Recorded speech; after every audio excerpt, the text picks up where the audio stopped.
In this video, we've got some exciting updates from Adam Fletcher and Rod Fergusson, who spoke in a recent live stream on Diablo 4, giving us some much needed answers on character progression, seasons, world bosses, and so much more. Let's get started. First up, Rod talked about how scaling is designed to make every zone remain relevant. Rod Fergusson talked about how the common MMO problem is that the starter zone, where you face off against a level 1 rat, becomes obsolete once you're level 5 and leave that zone, and you never come back, and it's basically just a dead zone you never return to. But with scaling, you can come back and that same rat is just as strong as you again, and you can have a fight to the death with a critter. Now, the non-linear nature of the game makes me feel like scaling is fine. It also takes away the sinking feeling that you shouldn't be in a certain zone. Like, you're too high level for this zone, you're wasting time here getting no experience. But no, you could just stay in that zone and just keep leveling there if you like it there, which I think is cool. Like, some areas I just honestly don't like, and I'm glad I won't be forced to stay there just because the monsters there are the same level currently as I am. So I actually have been converted. I actually like monster scaling. Originally, I thought it took away from a feeling of progression and getting stronger, which it might a little bit, since there won't be a zone you can kind of go back to and feel super overpowered. But Rod confirmed there are actually some places where monster levels will be static. Rod Fergusson confirmed that the capstone dungeon, the dungeon you need to complete to advance to world tier 3, will have static level monsters. So if you can't clear it, you can go level some more, get stronger, and come back and try again, and the monsters will still be at their same level, allowing you a better chance at clearing it. Also, Rod confirmed what I expected about the Codex of Power. The game is designed for you to collect your legendary aspects from dungeons in a certain order, the same way that you map out your skill points. If you've watched some of my build guides, I outline the legendary aspects you should seek out while leveling, and that is the way it's actually intended. Depending on your class, you will have to seek a different route, but you should look at what legendary aspects are available for your class in each zone that makes sense for the build that you're planning, and plan accordingly. And I plan on making updated starter builds that show you these paths, and these videos will take into account the new buffs and nerfs, so don't forget to subscribe if you're interested in those. I even noticed that some of the legendary aspects are now available from dungeons that weren't before with the updated data mine, so lots of exciting things I have to update you all with in terms of that leveling route. And by the way, the decreased drop rates were to ensure that this is the path players took. If you could just find all of your best legendary aspects by doing the main campaign, there would be no point in doing these dungeons. You would just speed on to world tier 3 and 4 and go straight to nightmare dungeons for the best possible loot. But because of the low legendary drop rate and the fact that once you extract an imprint, these Codex of Power legendary aspects are a really big part of the game. They go into your Codex of Power and stay with you forever, and you can imprint your rares with these legendary powers over and over and over as you upgrade your gear. There's also the added benefit of keeping it when you replace gear. For example, you find a legendary that goes in the same item slot as an item you already imprinted a legendary power to. Well, thanks to the Codex of Power, you can replace that item with your new legendary and then imprint that Codex of Power legendary aspect on another item. So it's super flexible, it's permanent, and during the interview, Rod stressed how they are as important as your skill tree when it comes to planning. However, even though you might have a plan of what build you're going to go, in that same interview, Rod mentioned how items have such strong affixes that depending on what drops, it's actually smarter to just completely change your build. And I can actually relate to this during the Server Slam weekend. I was playing Earth Druid and it was super strong and fun, but I got this legendary that was really good for a Storm Druid. And I made the switch, and my Druid was so much stronger as Storm than Earth because of that one legendary drop. So that really speaks to the power of items in Diablo 4, and depending on what you find, you might decide to change your plans. Of course, you don't have to do that. You know, my Earth build was doing just fine, but it's really awesome how you can really lean into those items you find and really advance your character from an item drop. Rod also said that target dummies to test builds and damage meters for boss fights will come later on naturally once balance and other things are sorted out. So that is some exciting news, and definitely helpful to know if the build you're using is any good versus a world boss, or if you're totally being carried by the other players in your instance. Rod was actually saying he played a Druid and he basically thought that he was doing the lowest damage possible because it took him 6 attempts to finally down a Shava. And so he is part of the ATC club, though, confirmed.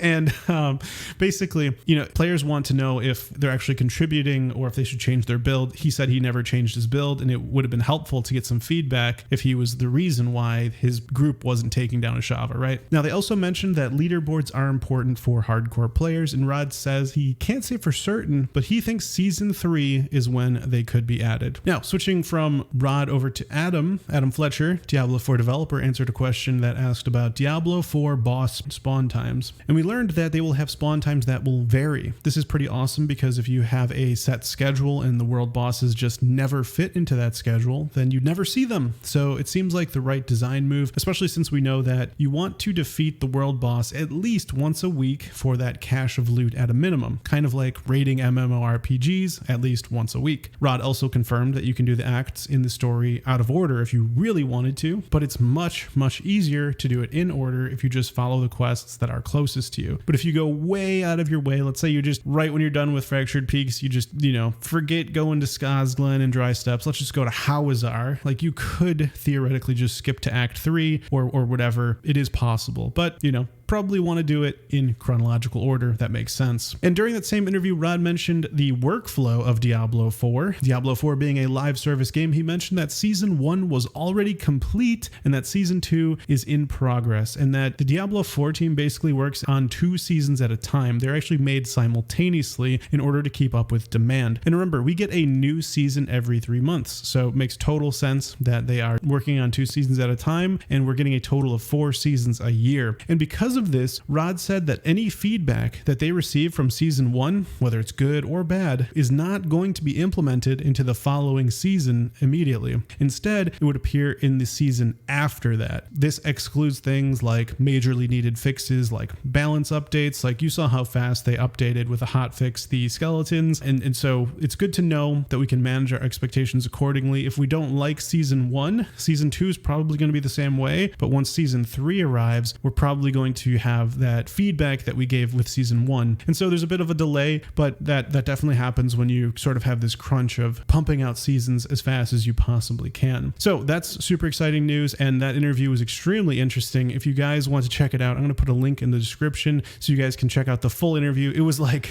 over 2 hours where Rod was talking sort of casually about the experience of the server slam and answering a few questions, but I thought it was very informative. Now guys, after listening to that interview, I am so excited to get another chance to play Diablo 4. It's really looking like it's geared up to be, in my opinion, game of the year, and truly an amazing game that we'll be able to play for a very long time. Now, if you guys enjoyed this video, don't forget to click the like button as it helps me out a lot. And if you like this video, then you might like this video shown on the screen. I'll see you there in just a second.